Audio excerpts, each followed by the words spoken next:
Hello, everyone, and welcome to Keepin It Rural. We are looking at a movie star, as you all know, or a TV star if you're into RFD TV, right?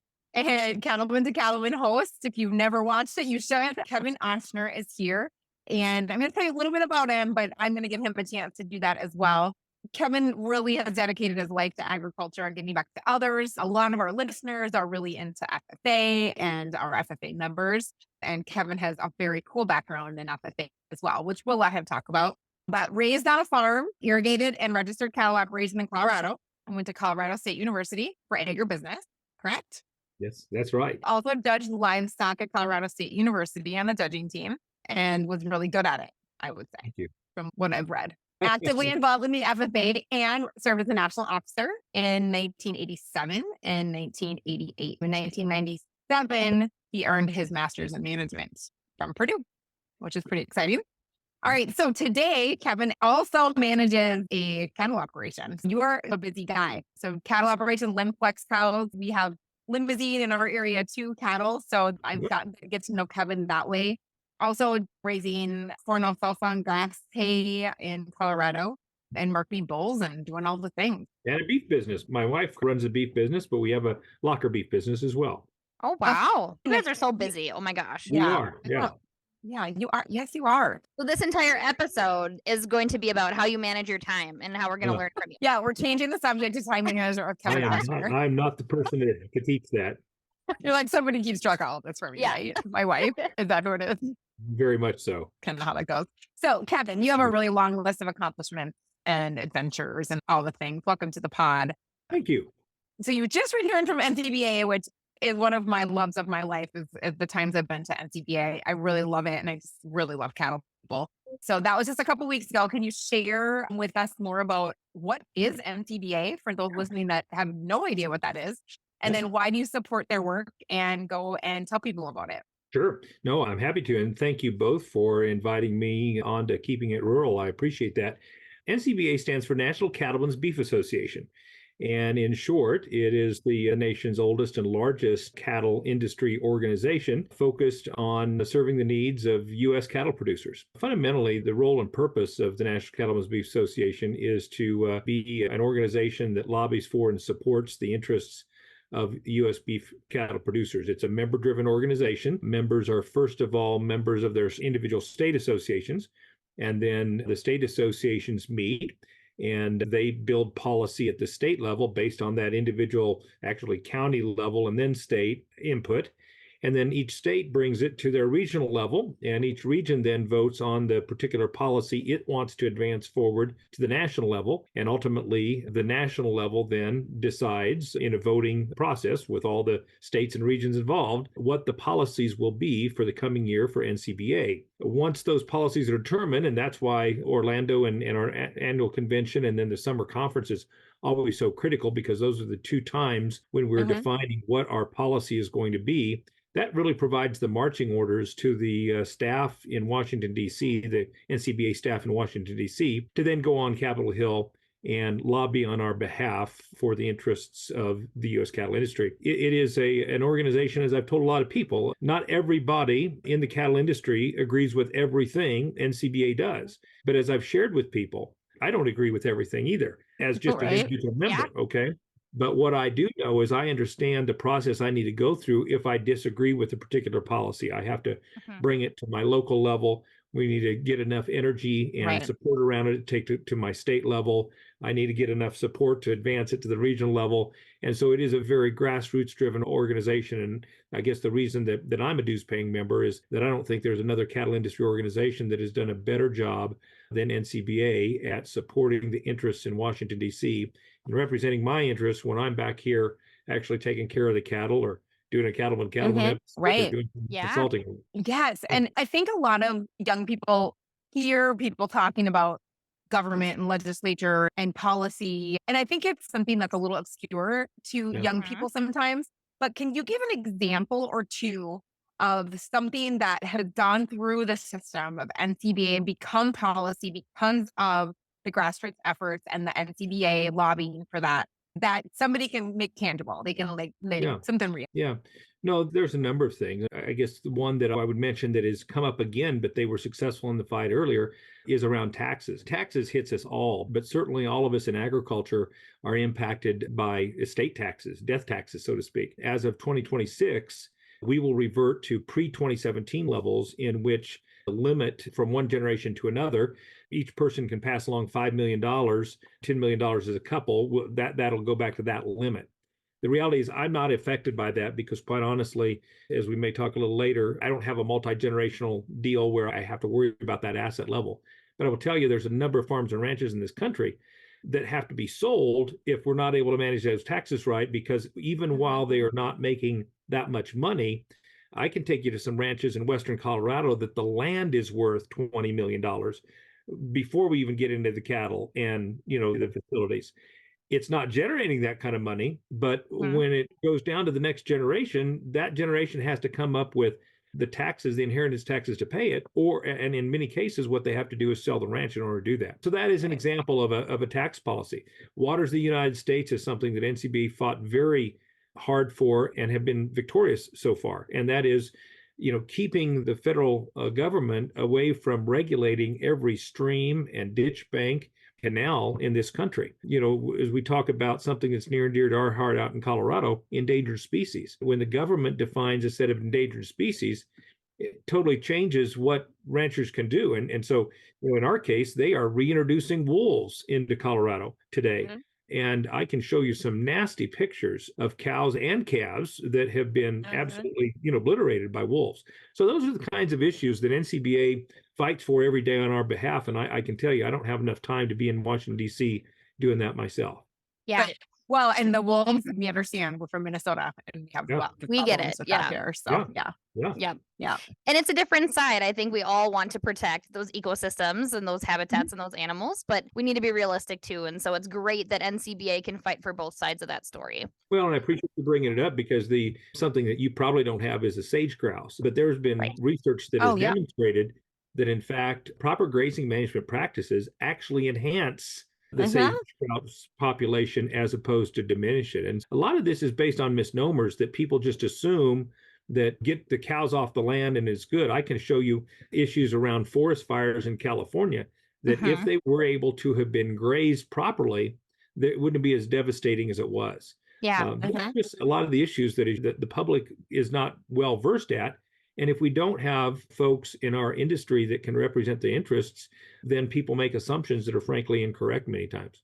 Well, and I wouldn't even go as far as to say sometimes we who are in the ag industry don't even have the correct information. And that's what this world has become. So, Kevin, I was watching an interview a couple days ago with my farm to table class here at school, and it was NCBA talking about different issues related to our food system. Let's talk about something like cell cultured meat, or when we think about cows fart and then it's destroying our planet, the number one thing that my kids bring up when they think about myths related to agriculture. Right. What type of things do we need to know, and what is NCBA doing? Yeah, I think there's several things. So first of all, that's one of those other greats. Hear that all the time, and it's actually cows belching, right? And the reality is that's primarily the source of methane, but it's more popular to say cow farts are killing the environment in this country.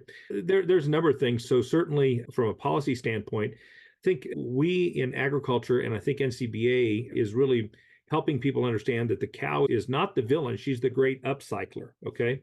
And so there's a lot of educational efforts going on in DC and elsewhere, helping people understand the environmental services that cattle and ranching brings, what we're able to do to maintain. Here's what I can tell you. Whenever cows eat grass, grass sequesters carbon, right? And increasingly, there's opportunities, through this climate smart grants. I have recently applied, actually personally, for some grant money that if I'm successful, I'm going to be able to implement a rotational grazing system using vents collars and that system. But that's all based on dollars that were generated through the climate smart grant that are then being, divvied up to ranchers and farmers across the country. Another example, I just emceed the Environmental Stewardship Award Program. This program has been going on over 30 years through NCBA. We recognize one farm or ranch family in each of 7 regions every year for the things they're doing from an environmental standpoint to improve the land, the wildlife, and the natural resources in their care. NCBA spends a lot of money and time trying to promote that program it inspires other ranchers, and more importantly, it helps, the public understand what we're doing.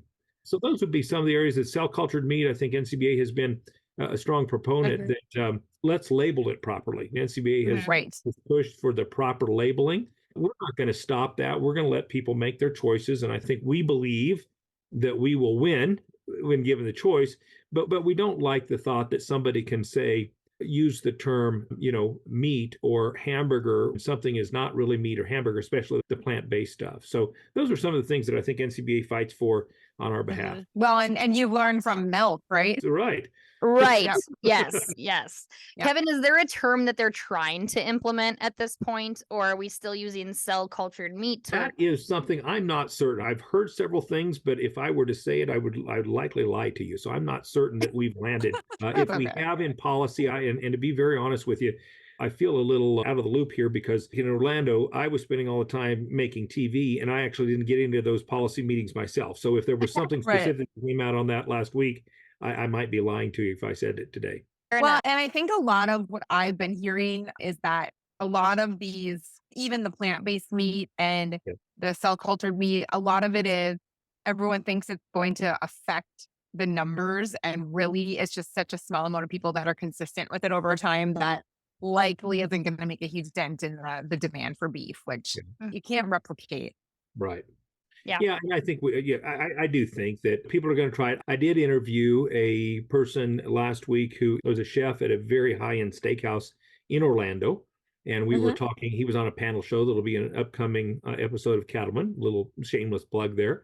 At any rate, he said they've implemented their own new alternative meat. And he said they don't sell much of it at all. They're a high-end steakhouse. And I went to their steakhouse, a delicious meal. But he said they want to make sure that if, let's say, a family's coming into town and this, let's say, a 20-something-year-old college student is part of the family and they're like, well, I don't eat meat. Right. Well, then we can't go to that restaurant. Yeah. And so he said, we want them to come to the restaurant and make certain, they have something for you too, and make certain that's not the reason that they don't get the rest of the family there eating a filet or ribeye. Yeah, that's a really good way to look at it. That is a really good way. Yeah. All right. So I have a burning question because I don't necessarily remember the 80s, but you were a state officer in the 80s. Yeah. You went to high school in the 80s, which means you were coherently aware of what was happening around you in the 80s, and I was not. I was a little too young. So I really want to know your perspective and what that looked like in Colorado too. The 80s was a really tough time for agriculture.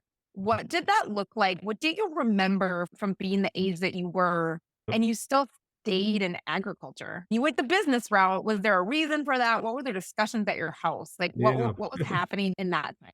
Well, in one word, it was a wreck, honestly. And it was ugly time. My background, my grandpa was a 7th grade educated 13th kid of 15 in a family, German immigrant kids. Didn't have a lot of education. My dad graduated from high school. They worked my grandpa started as hired man and ultimately started farming his own, leasing land. My dad joined him right after he graduated from high school. They tried to buy equipment and lease more ground, and finally got up enough money and courage to try to buy their first land in 1978, I guess it was. And December 79, my grandpa passed away unexpectedly. And my dad rolled into the 1980s with all kinds of newly acquired land debts and incredibly high 18 to 21% interest rates. And as I tell people, by the time I graduated from college in 1991, there wasn't a home farm to come home to. And so the reality was, even while I was in FFA and giving a creed that said, I believe in the future of farming. Yeah, right. How could you say that? Yeah. Our family was going through severe financial difficulties that ended up in some bankruptcy and ended up in my folks living in a rented house in town in Fort Collins. And so I saw it up close and in person, and it was absolutely ugly. And we could take a longer show sometime to talk about mentally trying to get through that, because I think I'm still damaged, if you will, on how I perceive the world and how I engage in risk because of what I saw up close and in person, and had always wanted to say I don't ever want my family to see what I saw in the 1980s. Feel a little like a depression of a kid in that regard. So it was the honest to God's truth is it was a tough time. FFA was bleeding membership, severely because of that. We got to the end of the 80s, and during my year, actually, we passed a series of amendments, and those amendments changed vocational agriculture to agriculture education and Future Farmers of America to the National FFA organization. And quite honestly, it was because That's cool. people were That is saying, cool. people were just literally saying, I don't want to be a farmer. Who would want to be a farmer? Yep. Yeah. And Yeah. if we were only relying on those people, our membership kept shrinking. And we said, but there's lots of opportunities in this industry. Mhm. And so we need to broaden the scope, make sure that people understand this is about agriculture. And even if you're like Kevin and your family no longer has a farm, there's a place for you in agriculture. Yeah. And we want you in this organization and in this industry. That's cool to hear your story of it because Yeah. I Gives mean, me we still have goosebumps. vocational agriculture on some of the jackets that kids Oh, yeah. wear, right? They have the old Yep. jacket. Yep. And we've had this conversation about things with kids over the years, but to have your perspective of that and tying it into the economic times is just Mhm. really, Well, that's really neat. Yeah, and I would tell you, going back to the vocation, words matter without question. And Yep. so Okay. any words matter. And I think that's important. And I think some people took it as if we were running away from farming, and that was not it. We were Right. trying to broaden the Yeah. tent. Similarly, in Correct. vocational agriculture, I will tell you that I graduated, and again, please hear me when I say this. I'm saying this for a point. I'm not trying to be braggadocious. I graduated as a valedictorian in class 358 kids, and the fat one of 7, I should say. But my counselor kept quizzing me. Why are you in vocational agriculture? You're a college-bound kid. You don't. This does Still not happens. fit you. And so, one of the things we want to do in agriculture education FFA is to say, you can be in agriculture education and be college bound. This does not have to be only for students that plan to graduate and on graduation immediately go into a farming or ranching or agricultural trade. And so there was a very purposeful reason we were doing that. And I felt it personally in my own school with counselors going, Kevin, you're so smart. And gosh, you're one of the valedictorians and you're college bound. And why are you taking these ag classes? It was really made them somewhat weirded out, so to speak. Yeah. Yeah. Yeah. Like downplaying its importance. Right. So that still happens. That It still does. happens. Yep. Sad stereotype, and what was interesting is each of us 7 got a couple of minutes to give valedictorian address. And after that happened, there were multiple of my peers that came up to me that didn't know much about FFA going, wow, now we know why you've been in FFA. And they Yeah, recognized yeah. through the differences in speaking and communication skills that wasn't just about cows and plows out there and learning how to weld. They're actually teaching other things out in that ag classroom. Yeah. Yeah. Kevin, in all of the places that you've been and all of the roles that you've served, have you figured out a way to bust that stereotype for those kids that there's a demographic of kids that I never see, and it's usually the ones that others would call high flying? Yeah. What do we need to do about that? I think the best thing we can do is introduce them to people in ag careers that make bust their stereotypes, right? Yeah. And that was whether it be science and technology, whether it be business, whether it be finance, whether it be commodity trading. Help them see that I've had the privilege in 30 years of consulting world to just be around some incredibly bright and talented people, right? And the fact of the matter is, those people who sit in corner offices at organizations ranging from Bayer to the Land O'Lakes organization right up there in Minnesota, to the certified Angus beef marketing team, to whoever you want to with. I'll put those folks up against anybody in terms of their professionalism, their skill. And I think if we open some students' eyes to saying, do you have an idea that you like technology? Can you look what we're doing in technology in agriculture? Look what we're doing in genetic engineering in agriculture. You can apply those skills. Yeah. Yeah. I love that. Absolutely. So Yeah, true. absolutely. So true. So I can't remember when I heard this and how I heard this, but I think you said it when I saw you somewhere. Okay. That the Cattlemen was an accident. That was not in your life plan. The giggle No. tells it Now all. now it's such a huge part of your life. Not only do I want you to give us the short story of like, how did this happen to you, but also some advice for young people as they move forward. And sometimes you got to be watching for the thing and the opportunity that you might say no to, that maybe you should like think about that maybe twice Right. or 5 times. Yeah, that's a great point. Yeah. So real quickly, amazingly enough, I started majoring in ag journalism for like one semester in college and then quickly changed to ag business. Then all those years later, frankly, I went to work for a consulting company back in Indianapolis. And in that consulting company, did a lot of speaking and training and so forth. And I think somebody at NCBA actually had heard me speak before because of both FFA and my consulting world. They were starting a TV show called Cattlemen to Cattlemen. They called me up and asked me if I wanted to come down and try out as the host for that show. And I said, I've never done TV in my life, but it was just in Denver. And I said, I'll sure come try. It's interesting to me and intriguing. I went down to Denver to the little studio that they were doing some auditions at. And I tried out. And of course, I don't think I was very good. I'm still not a professional news broadcaster, but the reality is I'd never really read a teleprompter. I'd never had any errors with people talking to you or anything. And so I'm certain I didn't do a very good job that day. And even more so, I was totally blown away when I walked from my audition back out into the lobby. And there sat a lady and a man in the chairs. And I introduced myself to them and said, Kevin Ochsner, who are you? And they introduced themselves. And she was trying out for that same spot. And she then turned to the man sitting next to her and shared that he was her agent. And I'm like, oh, crap, I should have brought my wife along and she could have posed as my agent. This isn't good at all. I just bebop down here without an agent, right? But long short, I tell people that she got the job and she was actually trained in media and so actually earned it. And they asked me if I would mind doing some voiceover work, which tells me that I have a face for radio for sure. And so for about a year, I did voiceover work. They would send me stories and I would say, this is Kevin Ochsner reporting, and would do the voiceover work. And about a year later, I think she was sick one time, and they'd asked me to come in and moderate a panel discussion with a group of producers. And following that panel discussion, not long after that, they asked me if I wanted to become the full-time host. And I think the fundamental issue was they had decided that because of some of my knowledge about the industry and ability to ask questions and engage in conversations, that maybe they could teach me the TV I needed instead of, I think she was coming from a position that she knew a lot about TV, didn't know enough about the industry to really carry those conversations. So that's how I got the job. And yes, I think to your second point of the question, I think two things I'd tell young people. That's why, number one, I want to challenge everybody to get a broad expertise in agriculture and FFA. You might not think you want to be on the dairy team. Go out for the dairy team. You're going to learn, and the skills you're going to develop that are going to, come back and benefit you somewhere. Yeah. You don't think you're going to go on the farm business management team, but they need a third player. Participate in that. I'm convinced that the communication skills that I developed in FFA led me right down this path to doing this TV work. Second thing I would do is that be careful when you try to tell God your plan, because many times he laughs at it, right?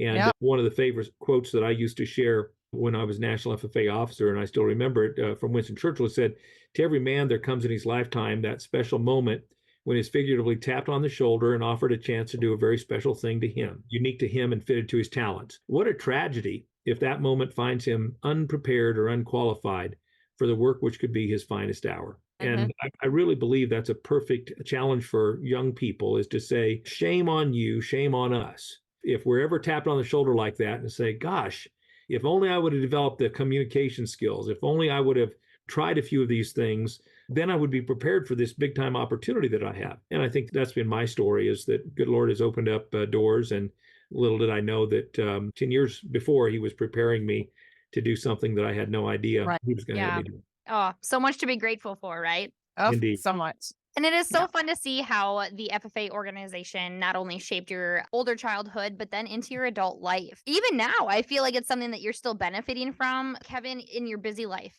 how have you found ways, and what are the best ways to give back to that organization? So a couple of things I'd say. What we haven't talked about is I met my wife through FFA. She was state FFA president of Nebraska when I was national officer, and then she served as national officer several years after me with a very dear friend of mine from Oklahoma, and he got us together. And then each one of my three kids have been very engaged in agriculture education, FFA. My middle daughter serving as state FFA president as well. And so we are a family of blue and gold without question. Love it.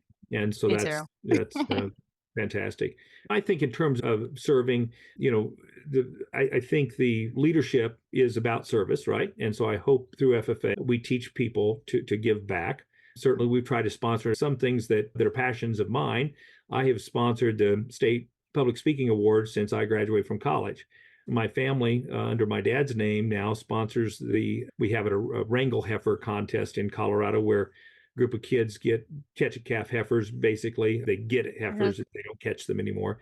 And they have to show them, breed them, write letters to sponsors. That's how my dad got his start in FFA. And so we're pleased to be able to sponsor that program. My wife sponsors programs back at Nebraska.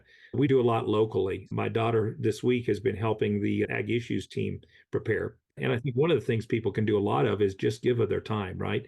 Coach the team, show up at the banquet, listen to some Creed speakers, prepare them for state contests. Those are some things that I enjoy most. And I think That's awesome. a lot of ag teachers and supporters out there would say that local and state support is probably the most pivotal. Thank you for doing that. You bet. So let's switch a little bit. And I have two parts to this question. Tell us a little bit more about your ranch and your irrigated land that you're farming. Like, what does that look like in Colorado? Because we have listeners not from Colorado. Sure. And then I want you to tie in the water. I want you to tie in how you do water, because I think it is like just crazy when you come from Minnesota and it just rains here. Exactly. You guys, it's raining right now. You guys spend thousands of dollars trying to figure out how to get water off your farms in the Midwest, and we spend $1,000 trying to figure out how to get water onto our farm. Yes. Yeah. So tell us about all of that. So I grew up in Fort Collins when my wife and I and went to work in a consulting business, tried to generate enough money, her and I, and early on in our career to be able to come back and put a down payment on place. When we did, we came back to Kersey, Colorado, which is south and east of Fort Collins or northeast of Denver. We're in Weld County, Colorado, which would be one of the top 10 agricultural counties in the entire country in terms of gross agricultural receipts. So while many people don't think of Colorado as being an agricultural state, and rather it's a ski place and a place that sells marijuana, in reality, we are a very ag-driven state, and Weld County is a huge ag-driven county. The place we bought sits along the South Platte River. And so we have irrigated farm ground, that one farm that is flood irrigated through siphon tubes, a ditch and siphon tubes, another farm that is center pivot irrigated. And then we lease about 10,000 acres of dryland grass where our cows graze on dryland grass. We've got just shy of 200 head of registered Limousin Limflex cows. And so we have a registered Limousin Limflex cattle business. We were cooperator herds with the good folks at Wolf Cattle Company for about 16 years up there. And this is the first year we'll be having our own production sale, March 28th, actually. And so we're going off on our own and starting a new chapter for our business in that regard. So we sell registered seed stock. The cattle that don't make registered seed stock, we feed out, and my wife sells quarters and whole beef up and down the Front Range of Colorado directly to consumers. She's done a really nice job building a nice beef business. We call it Ochsner tender raised beef over the last 20 or 25 years now. So that really is the essence, if you will, of our production agriculture business. In terms of water, we say, and there's a funny saying out here in Colorado that goes like this, says, whiskey's for drinking and water's for fighting. And that is true. I mean, the water fights out here are vicious and will get worse. Fundamentally, the way water rights work out here is interesting. We have a first in time, first in right rule.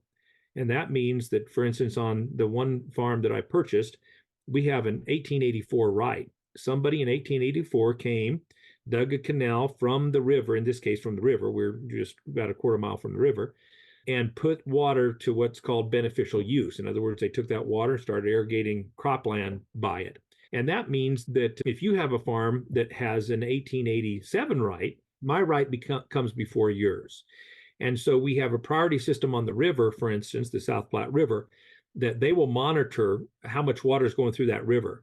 And as the water declines, then the people who have the earliest right get what they want for water before we get what we want for water, and it rotates. And so you may be there will be days in particularly dry years. Last year was not one of them, but the year before we had a lot of these days when I would be called out of the river. In other words, I did not have the ability to irrigate that day. And then we had a big rain event that evening, let's say 2 miles east of here in Sterling, which is typically senior to what we are.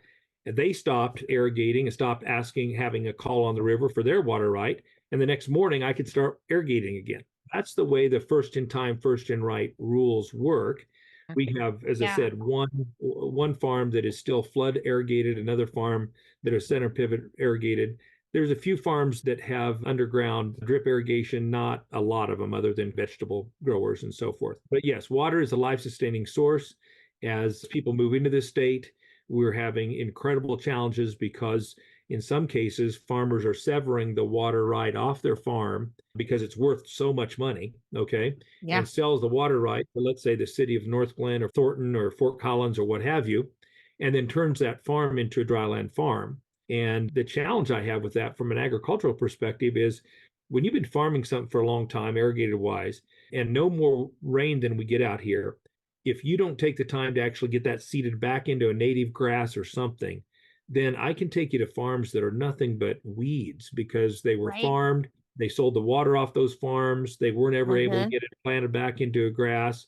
And there is nothing environmentally friendly about what's going on with that ground now. The weeds grow up or it blows and erodes.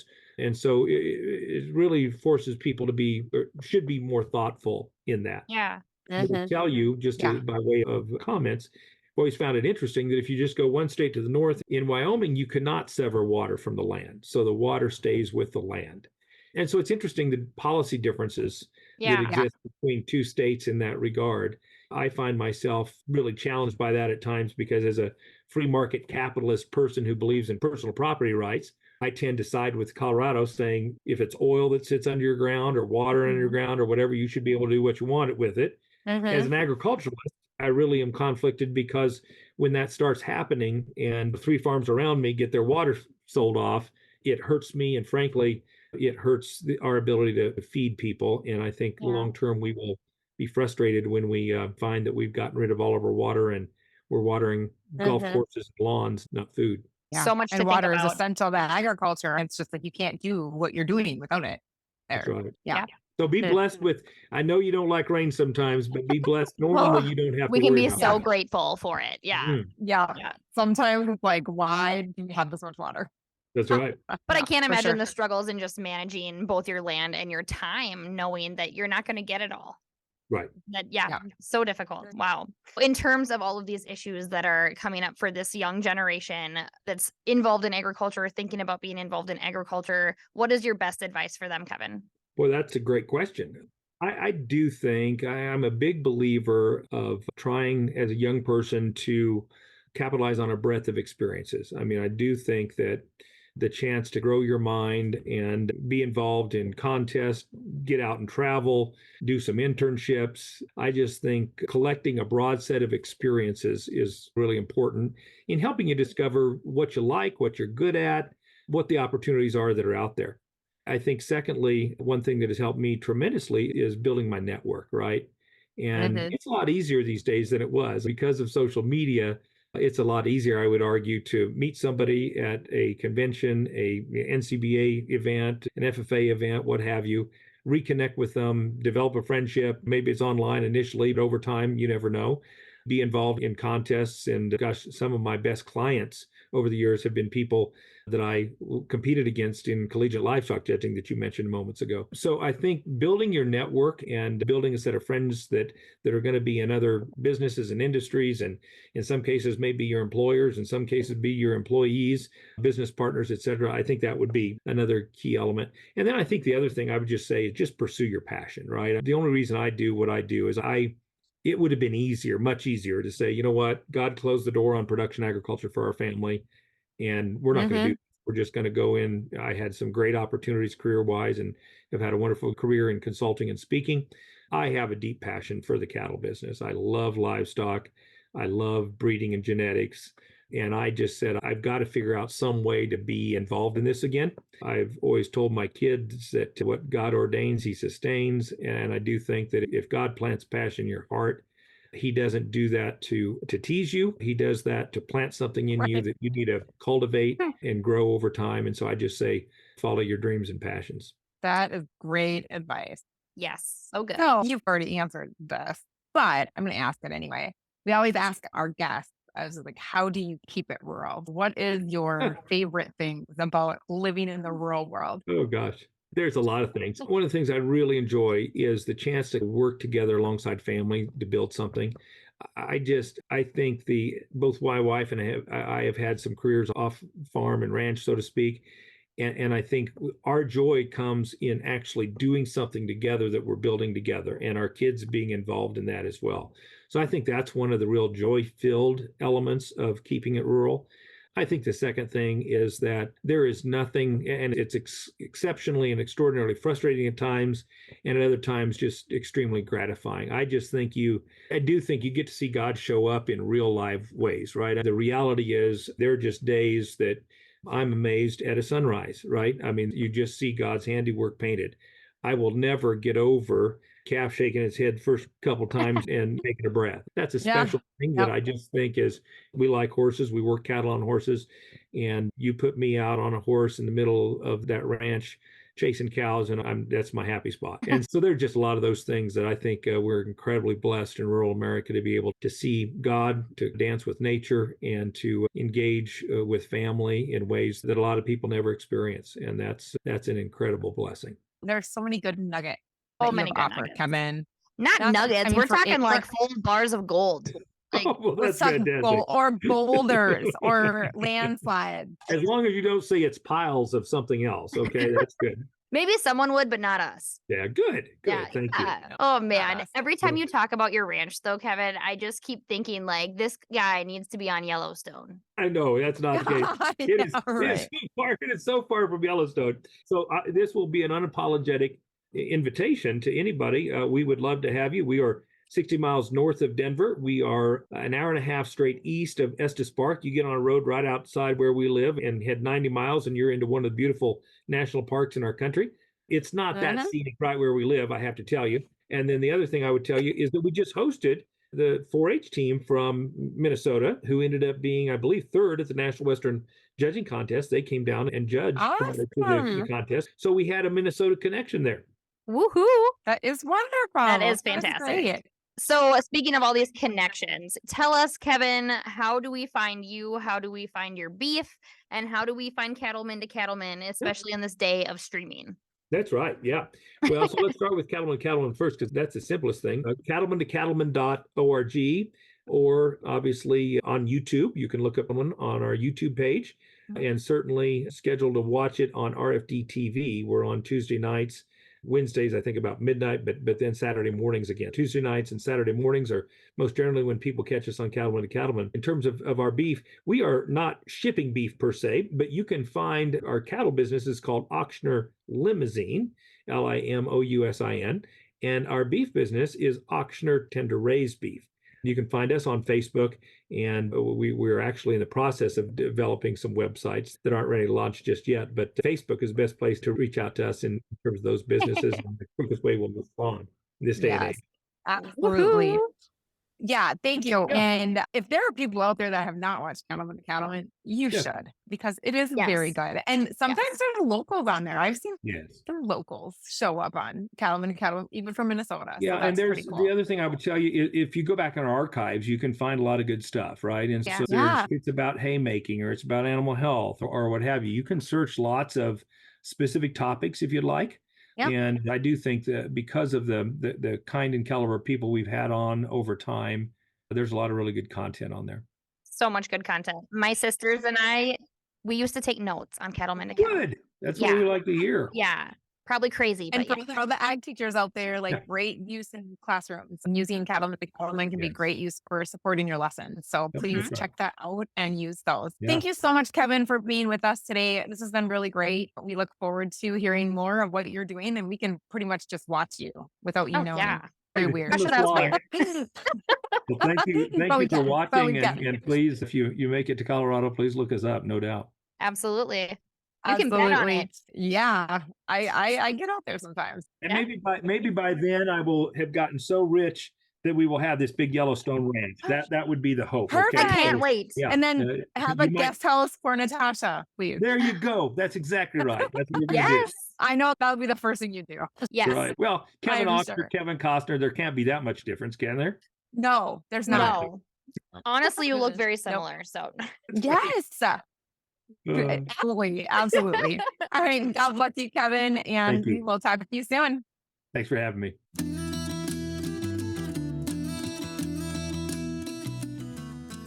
It's not a party without you there. Follow our crazy on Facebook and Instagram, and be sure to check out all episodes and extras at keepinitruralgirls.com. Until next time, keep it rural. It's time to pour on the fire and call in the dogs. That's all, folks.